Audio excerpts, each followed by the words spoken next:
Hello students, देखो जो आज मैं यहाँ पे सेशन ले रही हूँ ये है केस स्टडी सेशन। और बहुत सारे स्टूडेंट्स के सीएस करने वाले, जो सीएस एग्जीक्यूटिव या प्रोफेशनल में हम कह सकते हैं, बट ये specifically only for CS executive company law की सीरीज है। मैं इसमें आपको क्या कराने वाली हूँ वो भी मैं थोड़ा सा आपको बता देती हूँ। बहुत सारे स्टूडेंट्स की एक प्रॉब्लम रहती है कि मैम जो एग्जाम में क्वेश्चन आता है वो किस तरीके का क्वेश्चन होता है, और मैम जो एग्जाम में केस स्टडी आती है वो कैसे होती है, और हमें किस तरीके से उसका प्रेजेंटेशन देना या how to write down the case study. और अगर हमारे एग्जाम में कोई क्वेश्चन आ जाता है तो मैम उसका आंसर किस तरीके से हम लिखे, क्या प्रेजेंटेशन होना चाहिए, इसके ऊपर ही मैं आपको सेशन स्टार्ट कर रही हूँ। और केस स्टडी हम लोग यहाँ पे डिस्कस करेंगे, और मैं यहाँ पे जो केस स्टडी आपके साथ डिस्कस करूंगी, जो क्वेश्चंस डिस्कस करूंगी, वो दिसंबर 2019 के जो क्वेश्चंस हैं वो मैं आपके साथ डिस्कस करूंगी with answer, question answer reasoning, सारी बात मैं यहाँ पे आपको क्लियर करूंगी। देखिए, जैसे कि मैं आपके साथ एक प्रोविजन डिस्कस करती हूँ। प्रोविजन क्या है वो समझते हैं। कंपनी लॉ के अंदर फर्स्ट चैप्टर है इंट्रोडक्शन के नाम से। कई बार वो बच्चे चैप्टरों से ऐसे इजी में ले लेते हैं। Don't underestimate the power of common chapters. हर एक चैप्टर अपने आप में इंपॉर्टेंट होता है, तो कभी भी किसी चैप्टर को आप अंडर एस्टिमेट मत करना। ये मत सोचना कि ऐसा आने से छोड़ देता हूं, या इसे जस्ट ऐसे ही रीड कर लूंगा, या फिर ये मत सोचना कि ये छोटा सा चैप्टर है इसे छोड़ देता हूं। क्योंकि प्रोफेशनल कोर्स की एक खास बात है कि जो आप छोड़ के जाओगे वही आपके एग्जाम में आपको नजर आएगा, तो इसीलिए छोड़ने की बात तो छोड़ ही दो, ठीक है। अब जैसे कि मैं आपका इंट्रोडक्शन वाला चैप्टर है, उसमें एक बहुत आम सा प्रोविजन आपके साथ डिस्कस करती हूँ। उसमें है डॉक्ट्रिन ऑफ लिफ्टिंग और पियर्सिंग ऑफ कॉर्पोरेट व्हील, या कह सकते हैं doctrine of lifting of corporate wheel. ये कहानी की है क्या, वैसे तो बहुत सारे बच्चों को इसके बारे में पता होगा, बट फिर भी मैं थोड़ी सी इस विषय पे चर्चा करती हूँ। चर्चा क्या है, सुनो। जब भी एक कंपनी इनकॉर्पोरेट होती है तो उस कंपनी की एक सबसे बड़ी एडवांटेज जो होती है वो होती है सेपरेट लीगल एंटिटी। और सेपरेट लीगल एंटिटी का फायदा ये मिलता है कि अगर कंपनी की सेपरेट लीगल एंटिटी है, जैसे कि जनरली ये कंपनी की फीचर है, तो इसमें जो कंपनी में जुड़े हुए लोग हैं, जो कंपनी में बिजनेस कर रहे हैं, जो कंपनी के साथ काम कर रहे हैं, जैसे कि हम बोल सकते हैं कि यहाँ पे जो लोग काम कर रहे हैं उनकी जो लाइबिलिटी है, मेंबर्स की जो लाइबिलिटी है वो लिमिटेड रहेगी। और कंपनी ऑप्ट करने का फॉर्म ऑफ बिजनेस ये एक सबसे बड़ा रीजन होता है कि business is full of risk. Business में बहुत सारे रिस्क होते हैं, और रिस्क की वजह से बहुत सारे लोग बिजनेस नहीं करते, बट कंपनी फॉर्म में बिजनेस करना एक ये सबसे इंपॉर्टेंट बात है कि इसमें जो रिस्क है वो मिनिमाइज है। क्यों? क्योंकि सेपरेट लीगल एंटिटी है। कंपनी और कंपनी को के मेंबर्स जो हैं उनकी अलग अलग एंटिटी है। अगर कंपनी को भविष्य में लॉसेस हो जाते हैं तो मेंबर्स की लायबिलिटी लिमिटेड रहेगी। ये बात हमारी कंपनी की फीचर्स में है। बट कई जगह क्या होता है कि सेपरेट लीगल एंटिटी का कॉन्सेप्ट खत्म कर दिया जाता है और मेंबर्स की लायबिलिटी अनलिमिटेड हो जाती है। अब यहां पे देखिए प्रोविजन क्या है कि कब कब लायबिलिटी अनलिमिटेड हो सकती है, वो मैं थोड़ा सा आपको बताती हूं। प्रोविजन ये कहता है कि इसमें दो मुद्दे उठते हैं, एक है स्टैट्यूटरी रिकॉग्निशन और एक है जुडिशियल प्रोनाउंसमेंट, जुडिशियल डिसीजन। इन दोनों के आधार पे, इन दोनों के बेसिस पे कंपनी के अंदर लिफ्टिंग ऑफ कॉर्पोरेट व्हील हो सकती है।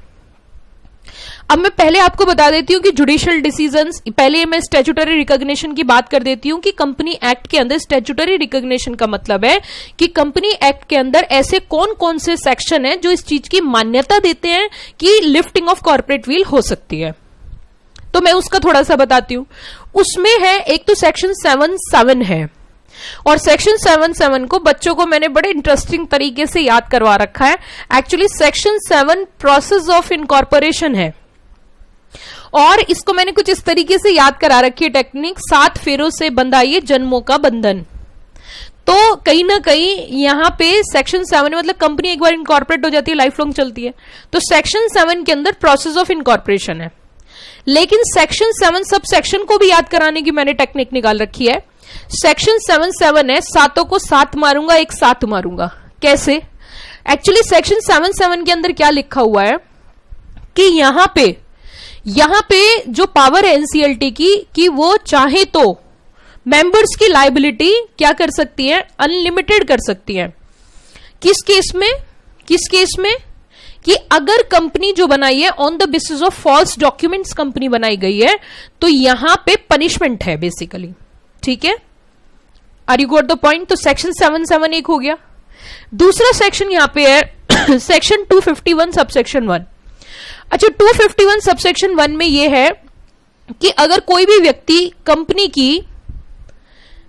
एक जो डील करता है, कहीं ना कहीं हम कह सकते हैं कि सेक्शन 251 की बात कर रही थी मैं, पहले मैं एक बार सेक्शन दोबारा से बता देगी थी, कोई बात नहीं। सेक्शन 77, सेक्शन 251, सेक्शन 339, ये 3 सेक्शन आपके ऐसे हैं जो कहीं ना कहीं स्टैट्यूटरी रिकॉग्निशन देते हैं। तो यहां पे जो हम बात कर रहे थे 251 की, 77 तो मैंने बता दिया इनकॉर्पोरेशन का सेक्शन है। अगर आपने फॉल्स डॉक्यूमेंट के बेसिस पे कंपनी इनकॉर्पोरेट करी तो कहीं ना कहीं यहां पे लिफ्टिंग हो सकती है, मतलब लायबिलिटी अनलिमिटेड हो सकती है। दूसरी चीज सेक्शन 251 में क्या है, उसमें यह है कि अगर किसी ने गलत तरीके से एप्लीकेशन लगा के कंपनी का नाम रजिस्टर से रिमूव कराने की कोशिश करी तो यहां भी लायबिलिटी अनलिमिटेड हो जाती है। तीसरा सेक्शन 339 है जहां पे लिफ्टिंग हो सकती है। वो क्या है सेक्शन 339 कि अगर किसी ने वाइंडिंग अप के दौरान कोई भी फ्रॉडलेंट एक्टिविटी करने की कोशिश करी तो यहां पे भी आपकी क्या हो सकती है, लिफ्टिंग हो सकती है, लिफ्टिंग ऑफ कॉर्पोरेट व्हील। ये तो है स्टैट्यूटरी रिकॉग्निशन। क्रक्स में एक बार बता रही हूं 77, 251 और 339। अगर सेक्शन याद ना रहे तो प्रोविजन तो लिख ही सकते हैं, लेकिन एक सेक्शन भी आप याद कर सकते हो, जैसे सातों को 7 मारूंगा, एक 7 मारूंगा, ठीक है ना। तो उसी के साथ साथ ये तो हुई हमारी स्टैट्यूटरी रिकॉग्निशन की बात। दूसरी हम जुडिशियल प्रोनाउंसमेंट की बात करते हैं। बहुत सारे डिसाइडेड केस ऐसे हैं जहां पे लिफ्टिंग हुई है, जैसे कि आपने केस का नाम सुना होगा जॉन्स वर्सेस लिपमैन। कई सारे केसेस ऐसे हैं जहां पे जुडिशियल डिसीजंस में क्या की गई है, लिफ्टिंग ऑफ कॉर्पोरेट व्हील की गई है। अब सुनो, ये तो मैंने बताया आपको प्रोविजन, ये तो मैंने बताया चैप्टर में क्या दे रखा है। अब सुनो आपके एग्जाम में क्वेश्चन क्या आया, क्वेश्चन के फैक्ट क्या थे और आपको उस आंसर को कैसे लिखना है। आपके एग्जाम में क्वेश्चन कुछ इस तरीके से आया, कंपनी एक्ट दिसंबर 2019 क्वेश्चन की मैं बात कर रही हूं। Company act 2013 does not provide statutory recognition to the doctrine of lifting of corporate veil. अब आगे सुनो, only judicial interpretation disregard the concept of separate personality. पहले मुझे बताओ क्या ये सही है या गलत है? मैंने अभी आपके सामने चर्चा करी थी। अब जो मैंने बताया था उसको यहां पे फिट करते हैं। मैंने आपको क्या बोला था कि doctrine of lifting of corporate wheel 2 cases में लग सकती है, एक स्टैट्यूटरी रिकॉग्निशन है और दूसरा जुडिशियल प्रोनाउंसमेंट है। तो ये बात तो एकदम क्या हो गई, रॉन्ग हो गई, फॉल्स हो गई। तो पहली बात तो हम इसका जो सॉल्यूशन लिखेंगे वो क्लियरिटी से लिखेंगे। ये क्या कह रहा है कि does not provide statutory recognition, it is not correct. Company Act 2013 does not provide statutory recognition, lifting of corporate wheel, and only judicial interpretation disregard the concept of separate personality. तो हम सीधा सीधा भी लिख सकते हैं, हम ये कह सकते हैं कि doctrine of lifting of corporate wheel is allowed in both statutory recognition as well as judicial pronouncement. अब जो स्टैट्यूटरी रिकॉग्निशन के प्रोविजन है, क्योंकि 5 नंबर का क्वेश्चन है तो स्टैट्यूटरी रिकॉग्निशन के अगर सेक्शन याद रहे तो सेक्शन लिख दो फुल स्टॉप के बाद, और सेक्शन याद ना रहे तो सिर्फ फैक्ट लिख दो, प्रोविजन लिख दो। Are you got the point? दूसरा फिर इसमें आप ये भी बता दो कि कौन कौन से जुडिशियल प्रोनाउंसमेंट थे। अब कई बार बच्चों को केस के नाम नहीं याद रहते, केस लॉज जो है वो नाम नहीं याद रहे। अगर आपको याद हो जाते हैं तो देखो बहुत ही अच्छी बात है, और नहीं याद रहते तो फैक्ट ऑफ द केस लिख दो, कुछ तो लिखोगे ना। तो जैसे अगर आपने विद सेक्शन विद प्रोविजन सब कुछ लिखा फिर तो सबके 100 में से 100 आएंगे ना। लेकिन अगर आपने सेक्शन या केस स्टडी के नाम नहीं लिखे तो भी आपको कहीं ना कहीं 5 में से 3, 3.5 नंबर मिल जाते हैं। ठीक है, समझ में आ रही है बात? तो क्या क्वेश्चन आया था यहाँ पे, the company act 2013 does not provide statutory recognition to the doctrine of lifting of corporate veil, only judicial interpretation disregard the concept of separate personality. तो अब मुझे आप एक बात बताओ, तो इसका सॉल्यूशन कैसे लिखेंगे 5 नंबर में और कितना होना चाहिए? तो पहले तो हम जो पूछ रहा है, क्योंकि ये जो आपने देखा होगा कि आपके जो पास्ट एग्जाम के क्वेश्चन होते हैं उसमें क्वेश्चन नंबर फर्स्ट होता है और उसके सब पार्ट्स होते हैं, और उसमें वो स्टेटमेंट पूछता है, ट्रू और फॉल्स, ट्रू और फॉल्स के बारे में पूछता है, तो वो मैं बता रही हूं। ठीक है, तो देखिए यहां पे पहले हमने ट्रू है फॉल्स है ये बता दिया, फिर हमने पहले स्टैट्यूटरी रिकॉग्निशन के प्रोविजन बता दिए विद सेक्शन, अगर चाहो तो सेक्शन से। फिर उसके बाद हमने कुछ जुडिशियल डिसीजंस बताए, जैसे Jones versus Lipman, Jones versus Lipman है दूसरा। दूसरा केस आरजी फिल्म्स लिमिटेड का है, तीसरा कॉनरस ब्रदर्स का है, चौथा आपने दिनशा मानिक जी पेटेट का नाम सुना ही होगा, केस स्टडी है आपके यहाँ पे, और एसोसिएटेड रबर इंडस्ट्रीज ये है ना। तो ये आप केस स्टडी अपने, अगर आपको फैक्ट ऑफ द केस याद है तो बहुत अच्छी बात है, यही सिर्फ लिख सकते हो। ये था आपका क्वेश्चन नंबर 1 जो मैंने आपको बताया। अब तुम क्वेश्चन नंबर दूसरे की तरफ बढ़ो। दूसरा क्वेश्चन आया आपका शेयर कैपिटल वाले चैप्टर से। शेयर कैपिटल चैप्टर है ना न्यू सिलेबस में, उससे क्वेश्चन आया, और क्वेश्चन क्या पूछा वो भी तुम समझो। पहले क्वेश्चन से पहले मैं आपको कुछ सेक्शन 28 की बात बता देती हूं कि सेक्शन 28 क्या कहता है। एक्चुअली अगर हम सेक्शन नंबर 28 की बात करें तो सेक्शन 28 जो है वो प्रोविजन जो डील करता है, अगर कंपनी के मेंबर्स अपने शेयर सेल करते हैं ऑफर फॉर सेल कंपनी के थ्रू, तो उसके ऊपर लगता है। और सेक्शन 28 के 3 पार्ट हैं, 3 सब पार्ट है, 1, 2 और 3, ठीक है। और वो क्या क्या कहते हैं कि अगर कोई भी मेंबर अपने शेयर्स सेल करना चाहता है, मतलब एग्जिस्टिंग मेंबर्स जो है सेल करना चाहते हैं कंपनी के थ्रू, तो वो बिल्कुल कर सकते हैं, लेकिन वो तभी करेंगे जब वो प्रोसीजर जो दे रखा है रूल 8 के अंदर, उसके तहत वो फॉलो करना पड़ेगा। ये सबसेक्शन 1 में लिखा। दूसरी चीज इन्होंने कहा कि document of offer shall be for all purposes deemed to be prospectus. Subsection 2 में ये बात लिखी कि जिस डॉक्यूमेंट से मेंबर्स अपने शेयर सेल करेंगे, उस डॉक्यूमेंट को हर पर्पस के लिए डीम टू बी प्रोस्पेक्टस माना जाएगा, और प्रोस्पेक्टस के सारे प्रावधान, सारे प्रोविजन उस पर लग जाएंगे, जैसे कि मिस स्टेटमेंट का है, पनिशमेंट का है, लायबिलिटी का है, वो सब प्रोविजन उस पर लगेंगे। तीसरे सबसेक्शन में उन्होंने बोला कि कंपनी के बिहाफ, कंपनी जो है वो मेंबर्स के बिहाफ पे जब सारे काम करेगी, सारे खर्चे करेगी, जो ऑथराइज ऑफिसर होगा वो सारे खर्चे करेगा, तो उनके पास पूरा अधिकार है कि जो खर्चे उन्होंने किए वो रिम्बर्स कर सकते हैं। किससे? कंपनी से, या तो कंपनी बॉडी कॉर्पोरेट हो सकती है जो अपने शेयर सेल कर रही है एज ए मेंबर, क्योंकि कंपनी में बॉडी कॉर्पोरेट भी मेंबर हो सकती है, कोई इंडिविजुअल से। उसी के साथ साथ सबसेक्शन 1 में प्रिस्क्राइब्ड वर्ड यूज किया, और प्रिस्क्राइब्ड में जब प्रिस्क्राइब वर्ड यूज किया तो उन्होंने कहा वैसे तो इसके ऊपर सारे रूल्स लगेंगे, लेकिन कुछ को छोड़ के, कुछ प्रोविजंस को छोड़ के उन्होंने कहा वो नहीं लगेंगे। क्या क्या देखिए, इन्होंने कहा एक तो जैसे कि नॉर्मल प्रोस्पेक्टस के केस में मिनिमम सब्सक्रिप्शन की रिक्वायरमेंट होती है, वो ऑफर फॉर सेल के केस में नहीं होगी। और बात भी सही है, यहां पे जो मिनिमम सब्सक्रिप्शन की रिक्वायरमेंट होती है, मैं थोड़ा सा बता देती हूँ वो क्यों होती है, उसका क्या पर्पज है। उसका ये पर्पज होता है कि मिनिमम सब्सक्रिप्शन इसलिए लिया जाता है, कंपनी जब भी कोई फंड रेज करती है तो उसका कोई उद्देश्य होता है, जैसे कोई नया प्रोजेक्ट लगाना, कोई कैपिटल एसेट्स में फंड्स लगाना। अब मान के चलो कंपनी को जो आवश्यकता है वो 10 करोड़ की है और फंड रेज हो पाया 5 करोड़, तो उसका पर्पज तो पूरा नहीं हो पाएगा। तो मिनिमम सब्सक्रिप्शन की रिक्वायरमेंट का लॉजिक यही है। दूसरा लॉजिक ये भी होता है कि कंपनी का इतना पोटेंशियल ही नहीं है कि इतने लोग उसमें इंटरेस्टेड है तो इशू खत्म किया जाए। बट यहाँ ऑफर फॉर सेल है, यहाँ पे मेंबर्स अपने शेयर सेल कर रहे हैं कंपनी के थ्रू, तो मिनिमम सब्सक्रिप्शन की रिक्वायरमेंट नहीं एप्लीकेबल होगी, रूल के अंदर ये लिखा हुआ है। दूसरी बात इन्होंने कहा कि यहाँ पे मिनिमम एप्लीकेशन वैल्यू के प्रोविजंस भी आपके ऊपर एप्लीकेबल नहीं होंगे। तीसरा, यूटिलाइजेशन ऑफ मनी के प्रोविजन भी यहाँ पे क्या नहीं होंगे, अप्लाई नहीं होंगे। ये कुछ बातें हैं, अब सुनो ध्यान से। ये मैंने आपको प्रोविजन बताया सेक्शन 28 का, जिसमें 3 पॉइंट्स अलग अलग लिखे हुए थे। पहला पॉइंट ऐसा कर सकते हैं, कंपनी अपने शेयर सेल कर सकते हैं, मेंबर्स अपने शेयर सेल कर सकते हैं कंपनी के थ्रू, लेकिन उनको सब वही प्रोविजन फॉलो करने पड़ेंगे जो प्रिस्क्राइब्ड, एज में भी प्रिस्क्राइब्ड। जब प्रिस्क्राइब में गए तो उन्होंने कहा इनको छोड़ के और सारे लगेंगे। दूसरे पॉइंट में इन्होंने बोला, दूसरे सबसेक्शन में कहा कि जितने जो जब भी कभी मेंबर्स ऑफर फॉर सेल के थ्रू जो डॉक्यूमेंट, ऑफर डॉक्यूमेंट होगा उसके थ्रू जब सेल करेंगे तो shall be deemed to be prospectus for all purposes. और तीसरे में रिम्बर्समेंट ऑफ एक्सपेंसेस। क्या प्रोविजन समझ में आया? ये तो मैंने आपको सेक्शन 28 का प्रोविजन बताया। अब आपके एग्जामिनर ने किस तरीके से दिसंबर 2019 में क्वेश्चन पूछा, अब उस क्वेश्चन की चर्चा करते हैं। इन्होंने कहा certain members of company are allowed to offer for sale their share holding in the company to the public. Such offer document is deemed to be prospectus issued by company 5 marks दिसंबर 2019। मुझे एक बात बताओ, अब जो मैंने provision आपके साथ discuss किया, एज यूजुअल प्रोविजन आपको यहां पे लिखना है। कैसे लिखना है कि 28 की प्रोविजन लिखना है कि as per the provision of 28 क्या परमिशन देता है?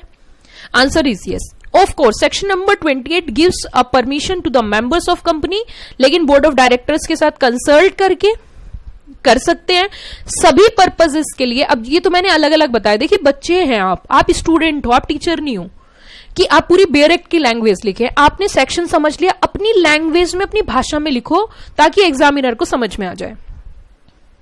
प्रोविजन समझ में आ गई, क्वेश्चन समझ में आ गया, अब उसको फैक्ट को आपको इसमें क्या करना है, फिट करना है। सेक्शन 28 याद रहे, बहुत ज्यादा अच्छी बात, नहीं याद रहे सिर्फ प्रोविजन लिखो। प्रोविजन तो याद रहेंगे, कितने सिंप्लीफाई प्रोविजन थे। पहला उन्होंने कहा ऐसा कर सकते हैं, लेकिन उन्हें कुछ नियम फॉलो करने पड़ेंगे, कुछ प्रोविजन उनके ऊपर नहीं लगेंगे, जैसे minimum subscription, minimum application money, utilisation of money. सभी पर्पज के लिए डीम टू बी प्रोस्पेक्टस माना जाएगा, मिस स्टेटमेंट, डेफॉल्ट्स और पेनल्टी वगैरह। तीसरा कि जो भी आपने यहां पे खर्चा किया है कंपनी ने ऑन बिहाफ ऑफ मेंबर्स, वो कंपनी का पूर्ण रूप से अधिकार है, वो रिम्बर्स कर सकती है। ये बातें आपको 5 नंबर में इनकॉर्पोरेट करनी है और अपनी लैंग्वेज में करनी है। बहुत सिंपल है। अगर आप जितना ज्यादा सोचोगे ना कैसे लिखना है, पहले समझ लो और अपनी लैंग्वेज में, अपनी भाषा में इसी बात को लिखो। हर स्टूडेंट अलग तरीके से प्रेजेंटेशन देता है, हर स्टूडेंट अपने आप में एक यूनिक स्टूडेंट होता है। कभी भी ये मत समझना as it is bare act आपको छापना है, हो ही नहीं सकता, मुमकिन नहीं है, पॉसिबल नहीं है, इतने सारे प्रोविजन होते हैं। बस प्रोविजन क्रैम करने की कोशिश करो और जो फैक्ट है केस के उसमें उसे फिट करो। क्या क्वेश्चन समझ में आया? अब जैसे यहां पे मैं एक बार ऐसे जस्ट रीड करके आपको बता देती हूँ। 28 of permit certain member of company in consultation of BOD to offer whole और part of their holding by which document offer is made all the purpose deem to be prospectus. Since public offer is not same as offer sale, thou many provision relating to issue of prospectus does not apply, including minimum subscription does not apply. All laws applicable to the prospectus, same laws applicable to the offer document. जैसे कि liability in respect of misstatement, omission from prospectus otherwise shall apply. If this offer document is prospectus, this. फिर आगे rule 8 देखो, आप उतना अच्छा presentation तो उतनी सारी चीजें याद नहीं रहेंगी। रूल 8 सेक्शन 28, बट आप सिर्फ ये लिख सकते हो some of the provisions are not applicable, जैसे provision relating to minimum subscription, provision relating to minimum application value, provision requiring any statement made by BOD in respect of utilisation of money. ये था हमारा कहीं ना कहीं question 5 marks का जो share capital से आया। अब दूसरा क्वेश्चन सुनो। दूसरा क्वेश्चन मैं बाद में बताऊंगी, पहले मैं आपको प्रोविजन बताती हूं। एक्चुअली एक है सेक्शन नंबर 53। सेक्शन 53 ये कहता है कि कंपनी डिस्काउंट पे शेयर इश्यू नहीं कर सकती, लेकिन सेक्शन नंबर 53 में दूसरी तरफ एक और बात लिखी हुई है कि कंपनी डिस्काउंट पे शेयर इश्यू कर सकती है, लेकिन subject to fulfilment of section number 54, जिसे हम स्वेट इक्विटी शेयर्स के नाम से समझते हैं। अगर स्वेट इक्विटी शेयर्स की डेफिनेशन आप पढ़ो, स्वेट इक्विटी शेयर्स की डेफिनेशन बहुत डिटेल में नहीं जा रही, लेकिन फिर भी लिंकिंग तो बनानी पड़ेगी ना। तो स्वेट इक्विटी शेयर्स की अगर डेफिनेशन में पढ़ो तो वहां पे ये बोला गया है कि कंपनी जो अपने डिस्काउंट पे भी शेयर इशू कर सकती है और कंसिडरेशन अदर देन कैश भी हो सकता है, consideration other than cash in the form of intellectual property rights and all that. तो एक बात तो साफ हो गई कि सेक्शन 54 की कंडीशन अगर कंपनी पूरी कर देती है तो company sweat equity shares issue कर सकती है। अब अगली चीज सुनो, सेक्शन नंबर 62 जो है उसमें प्रिफरेंशियल ऑफर है, मतलब उसमें यह लिया गया है, कहा गया है कि कैसे कैसे कंपनी अपनी शेयर कैपिटल रेज कर सकती है। तो प्रिफरेंशियल ऑफर में वहां पे है, उसमें अलग अलग सबसेक्शन है, उतनी डिटेल में मैं नहीं जा रही, लेकिन आपको बता देती हूं। तो वहां पे यह है कि अगर प्रिफरेंशियल ऑफर लेके आ रही है कंपनी और कंसिडरेशन अदर देन कैश है, कंसिडरेशन अदर देन कैश है, तो यहां पे क्वेश्चन ये उठता है कि कंपनी का जो अकाउंट्स डिपार्टमेंट है वो वैल्यूएशन करना चाहता है कि अगर कंसिडरेशन अदर देन कैश आपने शेयर्स इशू किए तो उसका क्या ट्रीटमेंट होगा। अब सुनो ध्यान से, मैंने आपको ये बात बोली, सेक्शन 53 में बताया डिस्काउंट वाली बात रखी, लेकिन अलाउड है consideration other than cash allowed है सेक्शन नंबर 54 के अंदर, कंडीशंस दे रखे हैं 54 में। सेक्शन 62 में तरीका बताया कि कैसे ला सकते हैं, तो प्रेफरेंशियल ऑफर। लेकिन प्रेफरेंशियल ऑफर अगर आप लेके आते हो और कंसिडरेशन अदर देन कैश आपने लिया है, कंसिडरेशन अदर देन कैश क्या हो सकता है समझना ध्यान से। जैसे मान के चलो मैं किसी कंपनी की मैं किसी कंपनी की मैनेजिंग डायरेक्टर हूं या मैं किसी कंपनी की कोई भी ऑफिसर हूं, और मैंने क्या किया कि कोई अच्छा सॉफ्टवेयर डेवलप किया, और उस सॉफ्टवेयर डेवलप करने से कंपनी के लिए मैंने खुद से डेवलप किया, इट्स माय इंटेलेक्चुअल राइट, और उसकी वजह से कंपनी में वैल्यू एडिशन हुआ। तो कंपनी क्या करेगी, मेरे से वो सॉफ्टवेयर लेगी और उसके बदले मुझे शेयर्स इशू करेगी। अब मुझे एक बात बताओ, जब मेरे से कंपनी ने सॉफ्टवेयर लिया तो कंसिडरेशन अदर देन कैश हो गया, और बदले में मुझे क्या दिया, उन्होंने शेयर्स दिया। मुद्दा ये उठता है कि जो कंसिडरेशन अदर देन कैश है, नॉन कैश कंसिडरेशन, इसका ट्रीटमेंट क्या होगा। तो मैं ट्रीटमेंट भी बता देती हूं। इसमें दो मुद्दे हैं कि अगर आपने जो कंसिडरेशन अदर देन कैश लिया है, अगर उसे एसेट्स ट्रीट करा है तो उसे बैलेंस शीट में ले जाओ एज पर अकाउंटिंग स्टैंडर्ड। अगर आपने उसे एसेट्स ट्रीट नहीं किया तो उसे एज ए एक्सपेंस शो कर दो प्रॉफिट एंड लॉस अकाउंट में। ये दो बातें हैं, या तो आप उसे एसेट्स ट्रीट कर लो, बैलेंस शीट में ले जाओ एज पर एएस, और अगर आप उसे एसेट्स ट्रीट नहीं कर रहे तो उसे एक्सपेंस ट्रीट कर दो प्रॉफिट एंड लॉस अकाउंट में। ठीक है, अब आपके एग्जाम में क्वेश्चन क्या आया, ये प्रोविजन था, मैं क्वेश्चन बताती हूं। ये कह रहा है ग्रीन कमर्शियल लिमिटेड एक अनलिस्टेड कंपनी है जिसने प्रेफरेंशियल ऑफर दिया है consideration other than cash. Question यहां पे ये रेज होता है अकाउंट्स डिपार्टमेंट की तरफ से as to the valuation of consideration at allotment manner of treatment of non cash consideration in the books of account as a PCS advise the company with reference to provision of company act 2013। तो दो बातें साफ हो गई। अब यहां पे वही प्रोविजन लगेंगे, या तो कंपनी उसे क्या करेगी, एसेट्स का ट्रीटमेंट देगी एज पर अकाउंटिंग स्टैंडर्ड, नहीं तो उसे एक्सपेंस शो करेगी प्रॉफिट एंड लॉस अकाउंट में। क्योंकि देखो, अगर एसेट साइड बढ़ती है तो ऑटोमेटिकली कैपिटल इंक्रीज हो रही है, और अगर उसे आप प्रॉफिट एंड लॉस अकाउंट में ले जाते हो तो वहां कहीं ना कहीं प्रॉफिट्स कम होंगे तो उधर कैपिटल रेज हो रही है। तो देखिए यही बात लिखी यहां पे, where preferential offer of share is made for non-cash consideration, such non-cash consideration shall be treated in the following manner in the books of accounts of company। क्या क्या, पहला, where non-cash consideration takes the form of depreciable or amortizable asset, it shall be carried on the balance sheet of company in accordance with AS। या फिर दूसरा, अगर ऊपर वाला clause applicable नहीं होता, it show as expense as provided in the accounting standard, the PCS can advise Green Commercial Limited accordingly। ठीक है, ये आपका क्वेश्चन आया 3 नंबर का दिसंबर 2019 में, और ये क्वेश्चन पूछा गया शेयर कैपिटल से। जैसा कि आप जानते हो शेयर कैपिटल काफी बड़ा चैप्टर है। उसी के साथ साथ जैसे कि मैं अभी सेक्शन नंबर 54 आपके साथ डिस्कस कर रही थी, अभी आपने देखा होगा मैं सेक्शन 54 आपके साथ कहीं डिस्कशन कर रही थी, तो सेक्शन नंबर 54 के ऊपर फिर से क्वेश्चन आ गया, और इस बार खाली सेक्शन 54 से ही क्वेश्चन आया। तो अगर आपको ये क्वेश्चन सॉल्व करना है तो उससे पहले सेक्शन 54 की क्लैरिटी बहुत अच्छे से होनी चाहिए कि सेक्शन 54 में क्या क्या। और 5 नंबर का क्वेश्चन आया, ये भी शेयर कैपिटल से आया और दिसंबर 2019 में आया, और 5 नंबर का क्वेश्चन आया और बिल्कुल फ्री के नंबर है, क्योंकि सेक्शन 54 बहुत सिंपल और बहुत आसान सेक्शन है। बट ये हम सेकेंड सीरीज में डिस्कशन करेंगे, ये हमारी फर्स्ट सीरीज थी। इसी तरीके से मैं आपको पास्ट एग्जाम के क्वेश्चंस स्टेप बाय स्टेप आपके साथ डिस्कस करूंगी। सॉल्यूशन मैंने साथ में रख रखे हैं, क्वेश्चंस भी किस तरीके से आंसर लिखना है। बच्चों को ये क्लैरिटी होनी चाहिए कि किस तरीके के क्वेश्चंस एग्जाम में आते हैं, उससे बहुत अच्छा पैटर्न आपको पता चलता है और आपकी बहुत सारी प्रॉब्लम सॉल्व होती है। प्लस ये भी पता चलता है केस स्टडीज कैसे आती हैं और कैसे सॉल्व की जाती हैं। तो जहां तक मुझे लगता है आप सभी को ये बहुत अच्छा लगा होगा। बहुत रीसेंट पेपर है, इसके बाद कोई पेपर हुआ ही नहीं है, होना था जून में लेकिन आगे पोस्टपोन होकर जुलाई में चला गया है। तो दिसंबर 2019 के सॉल्यूशन है, ये क्वेश्चन है, आए हुए क्वेश्चन है, बहुत रीसेंट क्वेश्चन, ऐसे नहीं बहुत पुराने हैं, तो उससे आपको एक अंदाजा लगेगा। होप सो आपको ये सीरीज अच्छी लगी होगी। अगर आपको ये सीरीज अच्छी लगी है तो मोटिवेशन के लिए आप हमारे चैनल को सब्सक्राइब करिए। सीएस एग्जीक्यूटिव के लिए था ये, आप हमारे चैनल को सब्सक्राइब करिए। हमारे चैनल का नाम है सीएस प्रीति सिंह क्लासेस।